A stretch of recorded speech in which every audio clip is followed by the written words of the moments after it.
Aku tatap radu, radu sampai menang. Biru di dada, tidak akan hilang. Bibi berdarah di dada langit.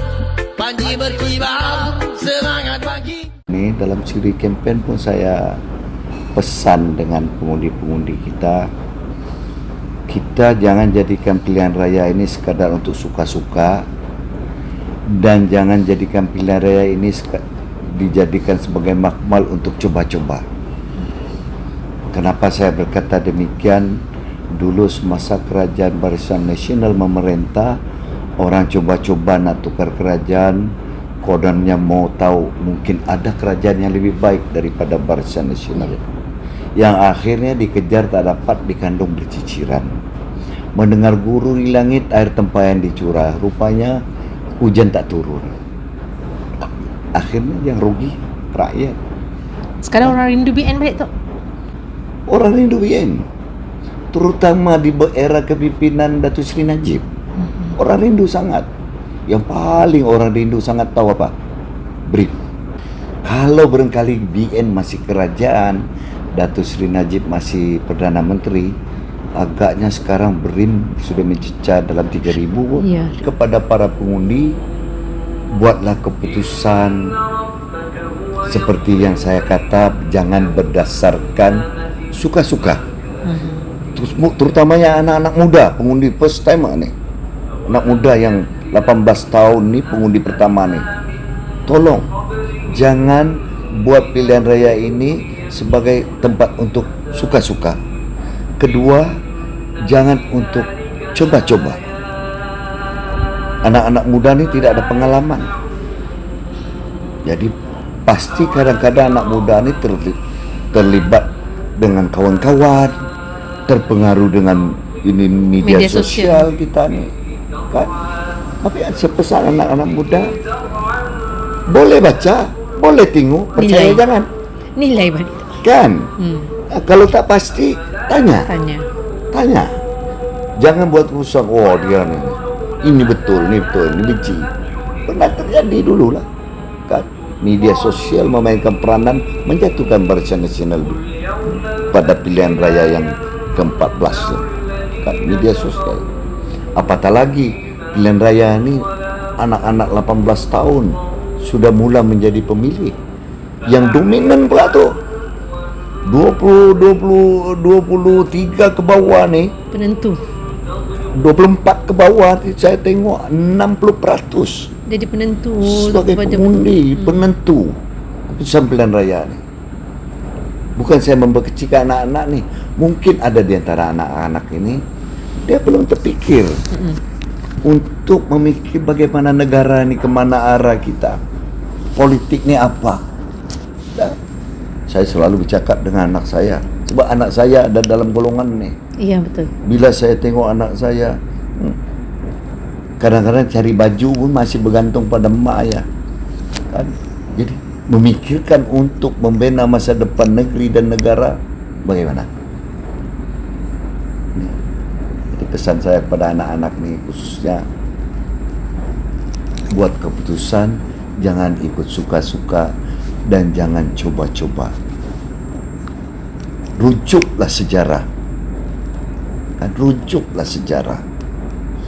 Semua sejarah boleh dirujuk di sini. Kerajaan mana yang terbaik dalam sejarah kepimpinan negeri kita di Sabah ini? Makanya saya cakap tadi itu, rujuk sejarah Nilai. supaya mereka tahu dalam kerajaan yang pernah memimpin Sabah ni, USNO, Berjaya, PBS, BN, warisan JRS, kerajaan mana yang paling membawa pembangunan di Sabah ni? Di Kerembunai ini sajalah, di Hidung Kerembunai ini terletaknya hub pendidikan, semua di sini. Sebut UMS, UiTM, ILP, Politeknik, IKM, pelbagai, semua ada di Kerembunai. Atas usaha siapa? BN. Bukan parti lain, bukan kerajaan lain. Masa kerajaan BN? UMNO masuk ke Sabah saja, agenda pertama UMNO apa? Pendidikan kemiskinan. Memikirkan pendidikan anak-anak kita, menubuhkan UMS. Agenda pertama kita minta buat satu universiti untuk Sabah, yaitu UMS. Semua Kerembunai ini hak pendidikan. Tinggal lagi saja anak-anak Kerembunai ini sejauh mana mereka nak menjadi sebagian daripada yang mahir, yang berpendidikan di bumi Kerembunai ini. Hub industri di Kerembunai, KKP. Siapa yang buat? BN. BN. Penbono siapa yang buat? BN. BN. Jajaran jalan-jalan ke daerah-daerah, siapa yang buat? BN. Kerajaan yang kemudiannya asyik menyalahkan BN, sedangkan sebagian daripada yang menjadi pemimpin kerajaan yang lepas ni dulu duduk di BN. Mereka yang menteri, mereka yang memain peranan. Kalau cakap gagal, yang gagal mereka. Sebab mereka yang pemimpin ketika itu, bukan kami. Kan? Kalau cakap dulu pemimpin UMNO rasuah, betul ada yang melakukan ni. Tetapi semua sudah berpindah. Ada yang duduk dalam kerajaan sekarang. Sucikan diri mereka. Oh dulu orang di sana, orang tak betul. Sekarang sini mereka suci. Ini yang berlaku. Nak salah. Oh ini kesilapan kerajaan dulu. Dia terlupa yang duduk di kerajaan itu dulu tu sebagiannya mereka. Betul. No. Yang bercakap dulu tentang persekutuan, tentang Malaya segala ni. Kenapa dulu masa duduk jadi sebagian menteri di federal, kenapa tak bersuara? Tempat sudah ada, peluang sudah ada, ruang sudah ada. Kenapa tak manfaatkan?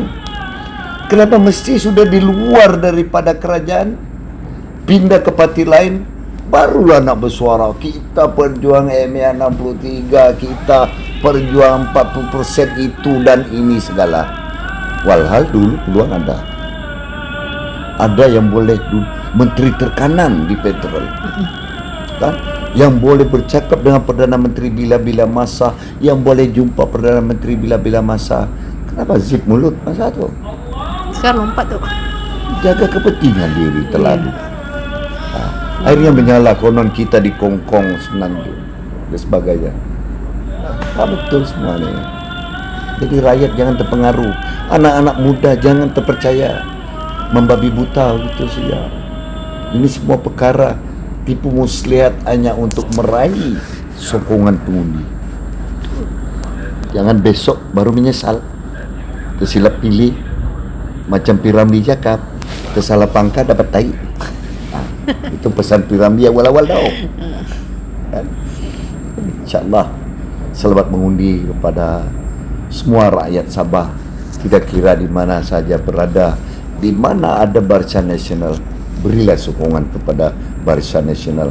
Dan insyaAllah kalau BN diberi peluang menjadi kerajaan, kita akan buktikan kita boleh merubah Sabah, kita boleh memperbetulkan keadaan.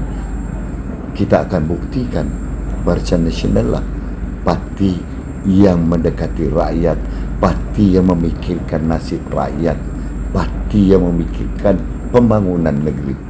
InsyaAllah.